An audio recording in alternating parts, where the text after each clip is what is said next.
नमस्कार दोस्तों, स्वागत है आप सभी का एक बार फिर से। दोस्तों, अगर आप अपनी लाइफ में कुछ नया सीखना चाहते हैं तो चैनल को सब्सक्राइब जरूर करिएगा।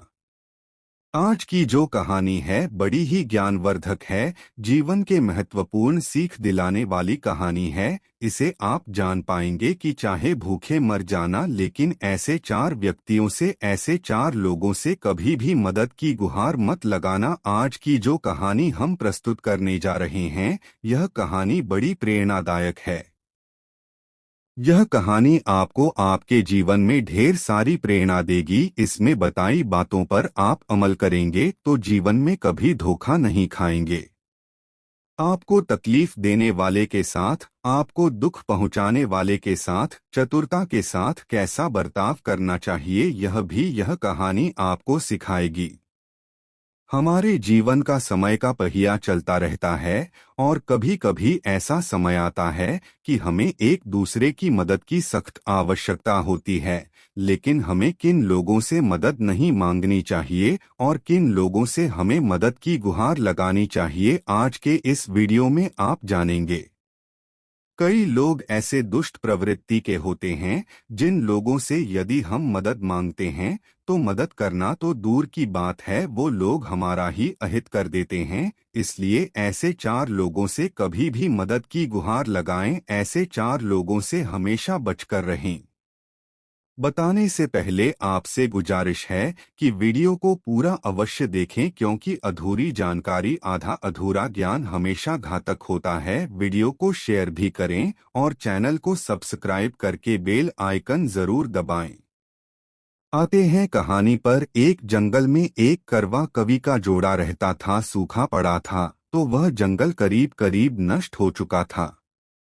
उस जंगल में खाने पीने की कोई चीज नहीं बची थी जिससे कि करवा का भी अपना पेट भर सके। उस जंगल के करीब सभी जीव जंतु वहां से जा चुके थे। कुछ थोड़े बहुत जीव जंतु उस जंगल में बचे हुए थे।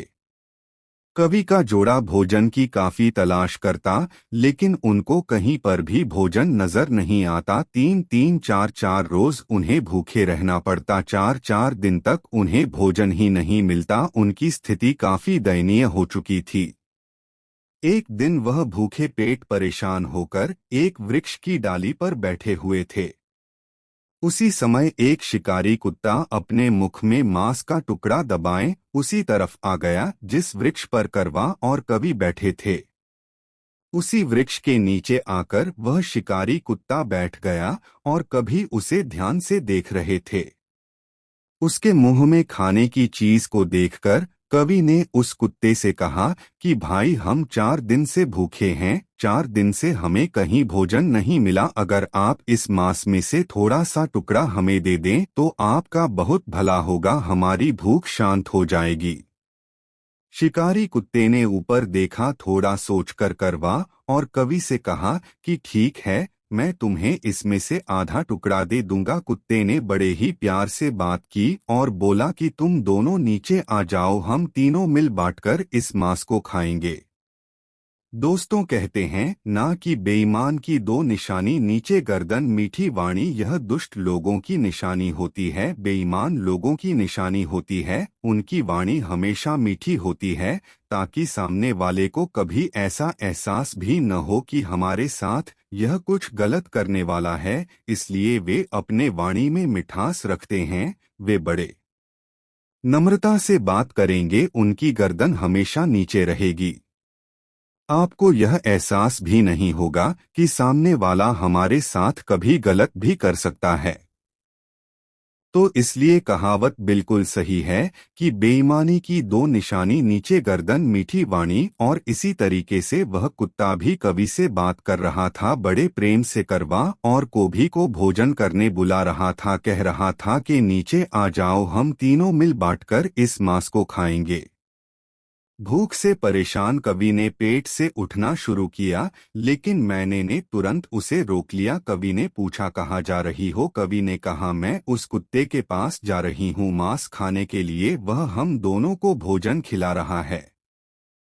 कभी नहीं उसे रुक जाने को कहा और बोला कि जरा गौर से देखो, ये शिकारी कुत्ता है, शिकार करके खाना उसकी आदत है। तुम उसके पास जाओगे तो बोस मांस को बाद में खाएगा, उससे पहले तुम्हें खा जाएगा, तुम्हें कच्चा ही चबा जाएगा। करवा कहने लगा कि ऐसे लोगों पर कभी विश्वास नहीं करना चाहिए। करवा कहता है, चीन की प्रवृत्ति ही ऐसी होती है, यह पहले सामने वाले को लोग देते हैं, उनको अपने जाल में फंसा लेते हैं और उसके बाद उसी को खा जाते हैं। इसलिए हम भूखे मर जाएंगे लेकिन इसके पास नहीं जाएंगे।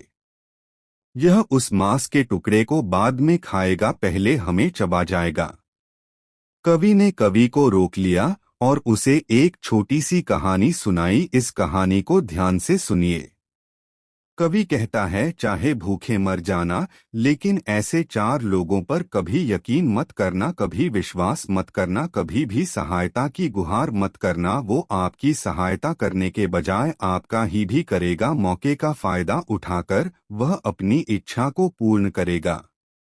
तो कबाब कहानी बताने लगा और कभी बड़े ध्यान से सुनने लगी। करवा बताने लगा कि एक जंगल में एक महीना का जोड़ा रहा करता था। बड़ी खुशी से उनका गुजारा चल रहा था, लेकिन उनका हौसला जिस वृक्ष पर था उसी के नीचे अब एक काला सांप रहने आ गया। वो महीना जब अपने घोंसले में अंडे देती तब वो साहब अपने बिल से निकलता और महीना के घोंसले तक जाता, फिर उसके अड्डों को खा जाता। ये सिलसिला काफी समय तक चलता रहा। मैंने बहुत परेशान हूँ गई थी, वो रोती थी, रुदन मचाती थी, लेकिन कुछ कर नहीं सकती थी। उसके हाथ में, उसके बस में ऐसा कुछ नहीं था कि वह कुछ कर सकें, अपने अंडों को बचा सकें। वह जब भी अंडे देती साहब अपने बिल से निकलता और महिला के अंडे को जाकर रखा जाता। जब कभी साहब को अंडों के बारे में पता नहीं चलता, तब जब अंडे से बच्चे निकलते तो वो उन बच्चों को खा जाता। इस तरह से वह महीना के वंश को खत्म करने लगा। मैं का ही रुक गया। एक दिन मैना डाल पर बैठकर सिसक सिसक कर रो रही थी, उसकी आंखों से आंसू बह रहे थे। तभी उस महिला को एक तोते ने देख लिया। वो तोता मैना के पास आ गया। तोते ने देखा कि महीना बड़ी दुखी हुई बैठी है।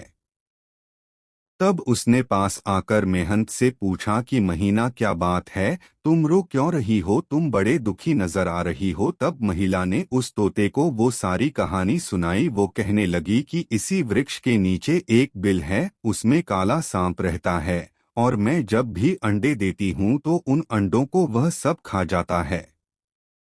तोते ने उसकी सारी परेशानी जान ली। उसने कहा कि तुम्हारी अगर शक्ति नहीं है उस सांप का मुकाबला करने की तो युक्ति से काम लो, अक्ल से काम करो।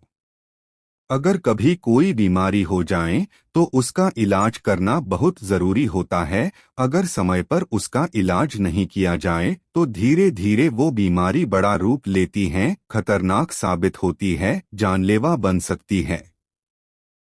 तोते ने कहा कि आज तो ये सिर्फ तुम्हारे अंडे खा रहा है, कल को अन्य जीव जंतुओं के अंडों को खाना शुरू करेगा, उनका भी वंशीय खत्म कर देगा, इसलिए इसका इलाज होना बहुत जरूरी है। तोते ने महिला से पूछा कि अगर इस सांप को यहाँ से कहीं दूर भेज दिया तो मैं ना कहने लगी कि वो दूर तो चला जाएगा, लेकिन वहां जाने के बाद भी यह अन्य पक्षियों का वक्त खत्म करेगा, उनके अंडों को खा जाएगा, उनके बच्चों को खा जाएगा।